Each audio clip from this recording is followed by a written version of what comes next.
ఎప్పుడైతే సేవకుని దగ్గర అబద్ధం ఆడుతున్నారో అక్కడ మనీ గురించి కాదండి, నీతో దేవుడు లేదు. ఎవరు చెప్తున్నారు? జనాలు. పేతురు, నీతో దేవుడు లేదు, నేను అబద్ధం చెప్పినా నేను సర్వైవ్ అవ్వగలను.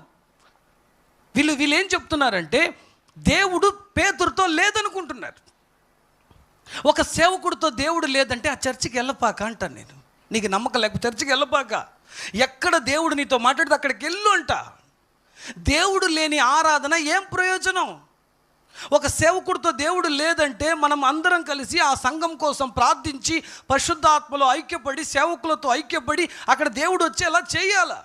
దానికి కారణం ఏమిటి? ఏ పొరపాటు అది వదిలేసి దేవుడు లేకపోయినా మాకు చర్చే ముఖ్యం అనేది కాదు. ప్రయోజనం ఏమి?